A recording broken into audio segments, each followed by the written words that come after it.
Tu me dis dès que c'est bon. C'est bon. Alors, les attaques. On va faire les 5 attaques principales. On va commencer par la première, le fend en tête. Donc, le fend en tête, on vient armer bien derrière et on arrête. Alors, toujours pareil, le poignet reste toujours bloqué. Donc, le mouvement, c'est ça. C'est-à-dire qu'on ne va pas donner le coup de poignet comme ça, on va rester bien soudé. Ça permet de pouvoir avoir l'arme presque à la verticale, ça évite de toucher le copain. Alors, de profil, ça donne ça. Voilà, vous voyez, mon poignet, il est toujours bloqué. Donc ça, c'est le fond en tête. D'accord. Maintenant, on va faire le revers. Donc là, c'est la même chose. Le poignet est toujours bloqué. Donc le revers, on vient bien armer là, quitte à toucher son épaule pour être sûr.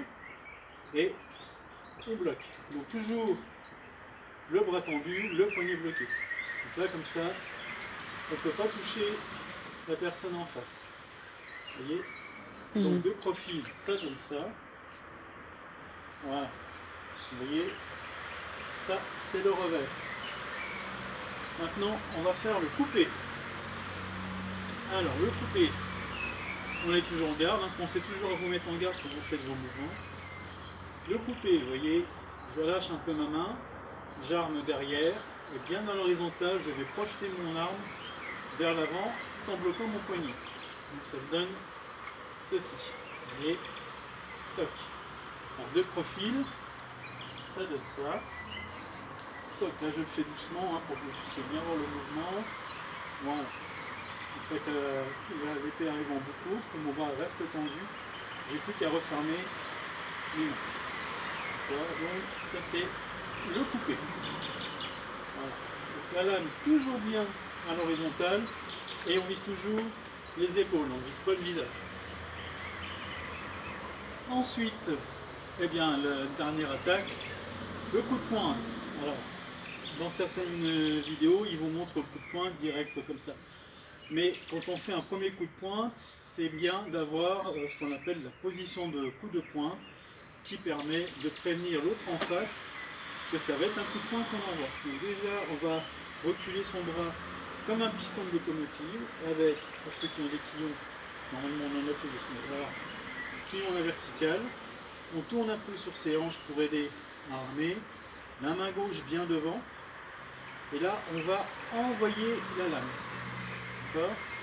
Donc ça donne une belle impulsion de coup de pointe. Alors, main gauche devant, la main gauche va faire ce mouvement-là pour aider à envoyer la pulsion, mais en même temps servir de balancier.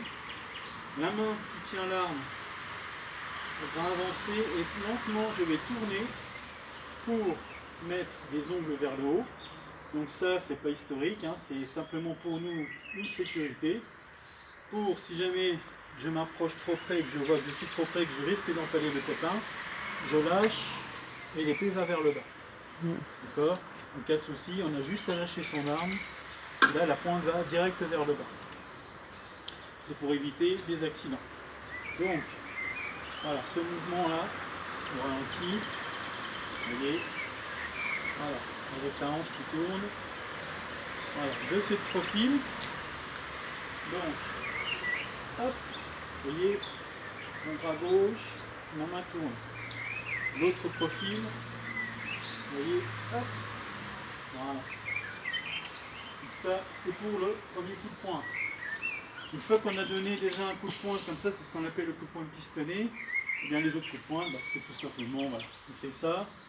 On n'oublie pas de toujours mettre les doigts vers le haut, au cas où il y a un souci.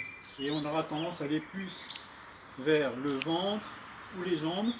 Comme ça, au cas où on touche la personne, il y a moins de risque de faire des blessures graves qu'à partir de la poitrine et de la tête. Sans oublier que, je le rappelle, il est formellement interdit d'envoyer des coups de pointe en direction du visage. Ça, c'est la plus grosse interdiction que l'on a. Voilà. Alors, on a vu les attaques, tu peux couper.